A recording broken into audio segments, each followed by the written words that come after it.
ये professor Jiang है। अब प्रोफेसर जियांग है, अब जो इनका प्रोनाउंसिएशन है वो तो है, बट कई वक्तों से मैं बड़ा ये सुन रहा हूँ कि भाई दज्जाल आने वाला है, मेहदी का ज़हूर होने वाला है, जो एक पूरा एक इंस्टाग्राम पर तो आग ही लगी हुई है भाई साहब, मतलब अलग ही चल रहा। तो मैंने सोचा कि मैं जो भी थोड़ा बहुत मैंने सीखा इन कुछ 10-12 सालों में, बड़ों से सीखा, खुद से सीखा, पढ़ा, जो भी मैंने जाना, तो मैंने सोचा कि थोड़ा सा इसे आसान आसान तरीके से आपके सामने रखें, क्योंकि कई लोग जो हैं, मतलब मेरे जानने वाले भी काफ़ी ये सवाल पूछ रहे थे कि भाई दज्जाल आएगा तो करेगा क्या, मकसद क्या है इसका, और ये खौफ था बड़ा। मैं उनके सवाल में ये महसूस कर पाया कि वो ये डरे हुए थे कि भाई मार उड़ देगा क्या। अरे वो मारना होता तो खैर ये उनके भी लिए वीडियो है जो ये सवाल पूछ रहे थे, और उन तमाम लोगों के लिए जो कंफ्यूज्ड है कि भाई क्या होगा और क्या होने वाला है टाइप का जो सवाल है। देखिए, ये प्रोफेसर यांग के बारे में जो मैंने बात कही, इनका एक लेक्चर है जिस लेक्चर में इन्होंने एक बात कही कि आने वाले वक्त में एक वॉर ऑफ कॉन्शियसनेस होगी। In other words, this is a war not just for Iran. This is a war not just for the Middle East. It is a war for the soul of humanity. World War III is meant to be the last and final war of all human history. The game that you think they're playing is not the game they're playing. The reward that you think they want is not the reward that they want, okay? We think in terms of material things, okay? So, money, resources, power. We think that the war is being fought over these things. And it's not. The real power, the real currency, human consciousness. This war is being fought to control the consciousness of the human race. Because it is our consciousness that creates reality itself. That's the source of all wealth and all power in this world.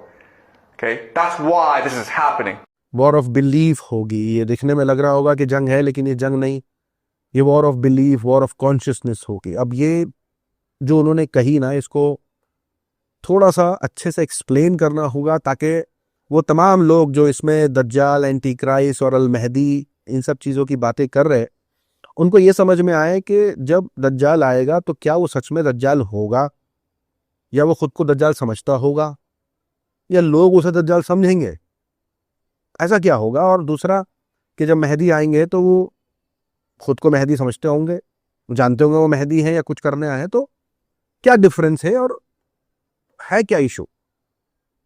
देखिए, ये मेरा point of view है, इसको किसी चीज़ से मत जोड़िएगा। मेरी अपनी रिसर्च है, मैंने अपना स्टडी किया है, और मैं जिस कंक्लूजन में पहुंचा हूं मैं बस आपके सामने रख रहा हूं। हो सकता है आपके बिलीफ से थोड़ा हटके हो, अलग हो, बट इट डजेंट मैटर। आपको लेने की ज़रूरत नहीं है, बस नॉलेज है, थोड़ा बहुत ज्ञान ज़रूरी होता है। तो एक पॉइंट ऑफ व्यू मेरा भी ले लीजिए, इतने लोगों का ले रहा है, पता नहीं क्या क्या ले रहा है। तो पहली चीज़ आपको ये समझनी होगी कि दोनों में फ़र्क क्या है। क्यों इस्लाम में उसे दज्जाल बोला, लेकिन कुछ लोग उसे मसीहा मानेंगे, और वो खुद भी अपने आप को मसीहा समझ रहा होगा, वो कोई दज्जाल नहीं समझ रहा होगा, लेकिन इस्लाम में कहा गया कि वो दज्जाल होगा, प्रॉफिट मोहम्मद ने कहा वो दज्जाल होगा। लेकिन ऐसा क्यों? असल में देखिए, सारा खेल छुपा हुआ है जाहिरी और बातिनी में। जाहिर और बातिन में सब छुपा हुआ है। अब जो जाहिर बातिन है ना, पहले इसको थोड़ा सा अंडरस्टैंड करिए।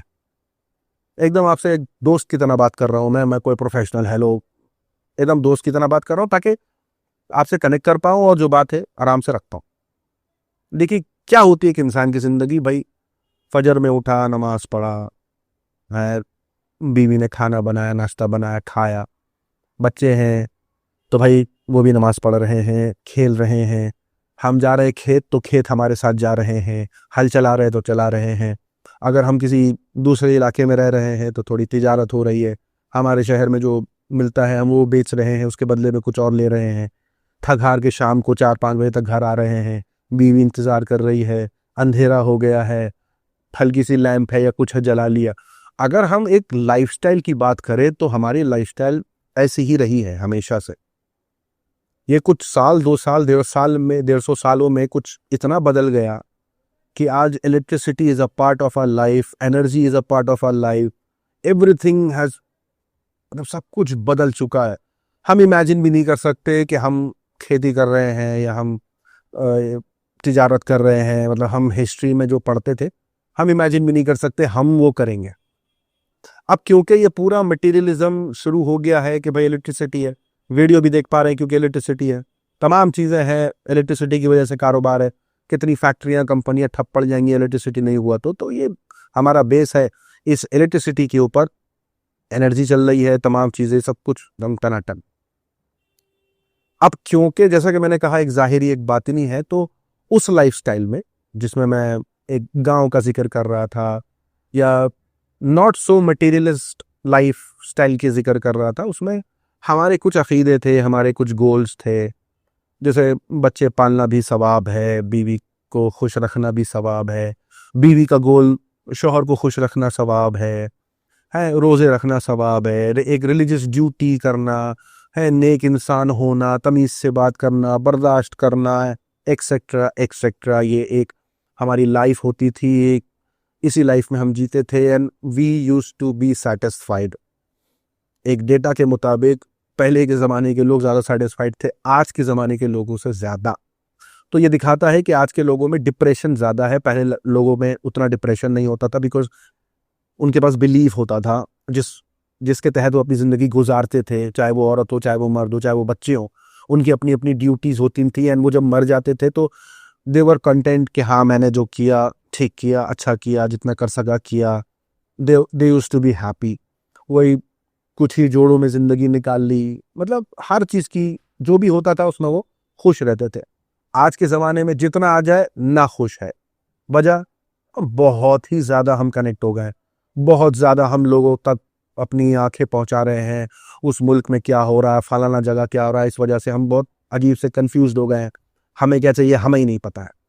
अब जिस तरीके से गॉड ने हमें क्रिएट किया है, जिस तरीके से रिलीजियस टेक्स्ट कहते हैं कि भाई मर्द जो है वो शादी करता है, बच्चे करता है एंड ही इज डन, उसको लगता है उसने अचीव किया, तो उसका आधा ईमान हो जाता है और उसके बाद उनके साथ नेक अमल है, उनका खान पान का ध्यान, उनके लिए मेहनत, उनके लिए सेफ्टी सिक्योरिटी, इसकी जिम्मेदारी सब कुछ है, तालीम है, रिलीजियस एजुकेशन कि भाई तुम्हें भी नेक अमल करना है, अच्छे कामों को करना है, आखिरत की बात होना। तो मैं अगर रिलीजन की बात करूं तो हमारा एक गोल होता था, हमारा एक मकसद होता था, भले से कम होता था, खान पान, पहनावा, घर, सब चीज़ छोटे होते थे लेकिन हम खुश रहते थे।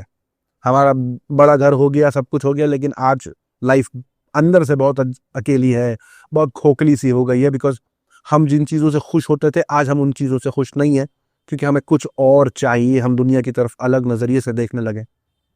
अब जो ये एंटी क्राइस्ट और ये जब सब बातें जो अभी जो सोशल मीडिया पे चल रही है कि वो ये होगा वो होगा, तो बेसिकली जो जंग होगी वो कॉन्शियसनेस की होगी, बिलीफ की होगी, क्योंकि वो आकर के हमारे साथ, अब क्योंकि ये मटेरियलिस्टिक जिंदगी है, इसमें गाड़ी, फोन, पंखा, बत्ती, एसी, ऑफिस, सब कुछ है, तो आपको एक इस लाइफस्टाइल की जाहिरी खुशियों की ना एक जब आपसे छीन लिया जाएगा या आपके पास इजीली नहीं पहुंचेगा जितना इजीली अभी पहुंच पा रहा है, तो आप ना उस चीज़ को बहुत मिस करोगे, आप बोलोगे यार वो लाइफ कितनी अच्छी थी।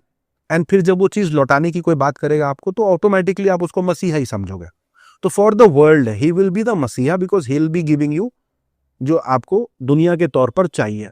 तो जो हमसे छीन लिया जाएगा वो ये कि हर चीज़ कारोबार हो जाएगी और जो रिलीजियस बिलीफ है हमारे वो इतने मायने नहीं रखेंगे हमारे लिए सिर्फ बिजनेस मायने रखेगा। बेटी पैसा कमा के लाए, बेटा पैसा कमा के लाए, हमें मैटर नहीं करता, पैसा आना चाहिए, क्योंकि हमें ये लाइफस्टाइल चाहिए। लोग आदी हो गए हैं, आगे भी हो जाएंगे, कोई बड़ी बात नहीं, हो बोलना बड़ी बात नहीं है, तो हो ही रहा। बैंक में पैसा रखना कि भाई वो कौन इस्तेमाल कर रहा है और किस इस्तेमाल में हो रहा है हमें नहीं पता। एक रिलीजियस पॉइंट ऑफ व्यू से ही कहूँ तो कि भाई किसी को आप पैसा देते थे तो आपको पता होता था आपने किसको पैसा दिया है, कल को उसके कुछ 19-20 हालात हो जाते थे तो कम से कम आपको थोड़ा ये होता था कि चल मैं नेकी कर लूँ, माफ़ कर दिया कर्जा या कुछ भी, मतलब एक नेकी करने का आपके पास एक पॉइंट होता था। बहुत वजहें होती थी नेकी करने की, क्योंकि जो बिलीफ, कोर बिलीव होता था वो ये कि आखिरत है और वहाँ हिसाब होगा, वहां जन्नत जहन्नम का फैसला होगा and we want to do more good ताकि हम जन्नत जा सके। तो वो जो कोर बिलीफ था हमारा, उस कोर बिलीफ पर फुल स्टॉप लगा कि भाई औरत भी काम करे, मर्द भी काम करे, कैसा काम करे पता ना चले, चलाना है तुम्हें इलेक्ट्रिसिटी, तुम्हें चलाना एसी, तुम्हें चलाना अपनी इस मटेरियलिस्टिक लाइफस्टाइल को, तो ये करना ही पड़ेगा, महंगा हो गया है, शहरी लाइफस्टाइल आसान नहीं है, इसको चलाना ही पड़ेगा। और बैंक में पैसा रहे, किसके पास जाए कहाँ जाए हमको पता नहीं है। रिलीजन में ये होता था कि भाई नियम कानून, लॉ एंड ऑर्डर, जस्टिस के लिए तुम्हें लड़ना है, इंसाफ दिलाना है, उसके लिए सिस्टम बनाना है। आगे उसका सिस्टम का तिया पाचा, किसको मिल रहा है इंसाफ, किसको नहीं मिल रहा है, मेरी बला से हमको तो गर्मी लग रहा है भाई एसी चला दो। मतलब हमारी जिंदगी इस लेवल की अलग थलग हो जाएगी हमारे ही बिलीफ से कि हमें मौत से डर लगने लगेगा। रिलीजन में मौत से डर नहीं लगता है क्योंकि उन्हें मालूम है एक लाइफ है, एक सुकून सा है, ठीक है जैसा है, अच्छा किया, जाएंगे हिसाब देंगे, अपने मालिक से मिलेंगे टाइप का सब एक है, चल रहा है। And people use to live by that ना, उन लोग को मजा आता था and they used to be happy. अभी नहीं है, अभी वो बिलीफ सिस्टम है ही नहीं।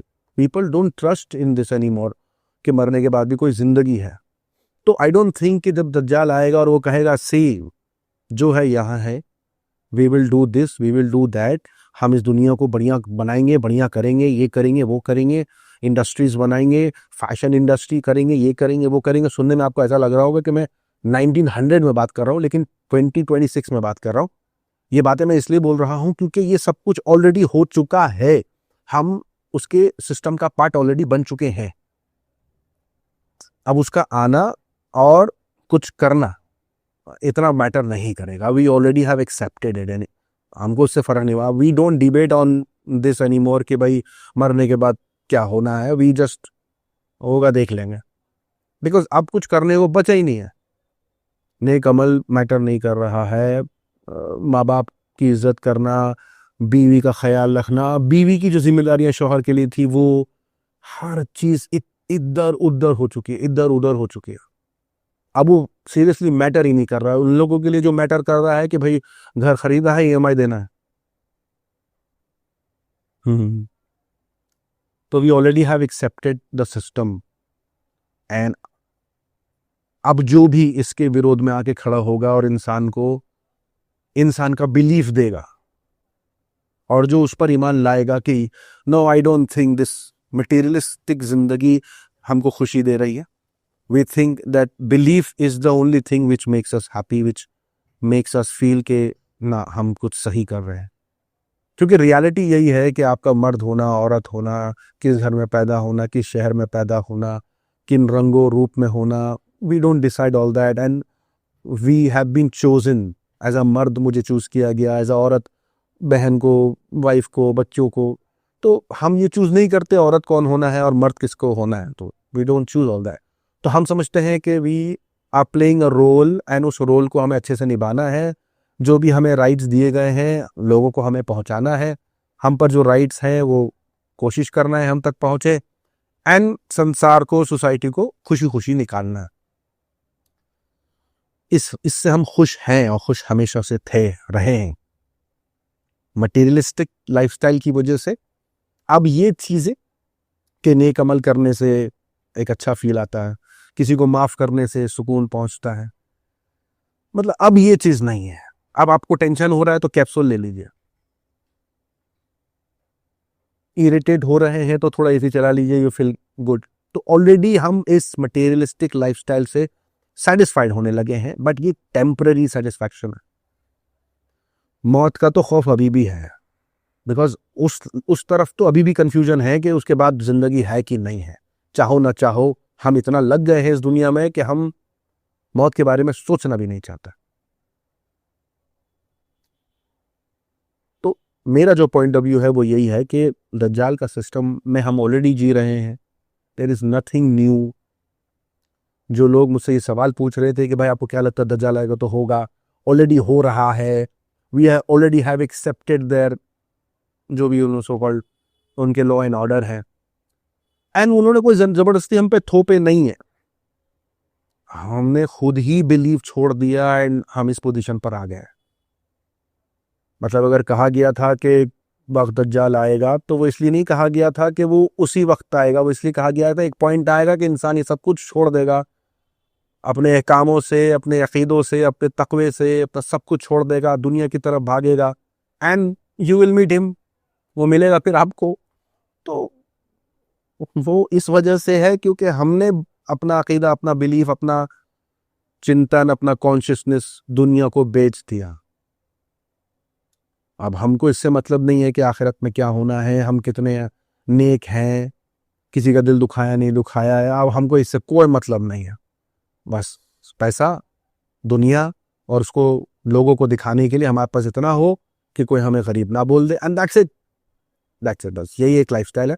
और वो इसी लाइफस्टाइल को आपको देने आएगा जब कुछ हालात इधर उधर होने से हमारे हालात थोड़े बिगड़ जाएंगे, तो वो हमें ये देने आएगा, और हमको नहीं लगेगा कि वो कोई बुरी चीज़ दे रहा है, हमको तो लगेगा सही तो दे रहा है। अरे दुनिया में ऐसे ही तो रहा जाएगा। आधे एक घंटे के लिए लाइन चली जाती है तो हालत खराब हो जाती है भाई, आजकल लोगों की परेशान हो जाते हैं, क्या करे क्या करे क्या करे। तो we are already in the system. बस करना यह है कि हमें ज़्यादा से ज़्यादा अपने दिल को ये समझाना है कि ये जो लाइफस्टाइल हम जी रहे हैं ना, कि हम ही ने बनाई,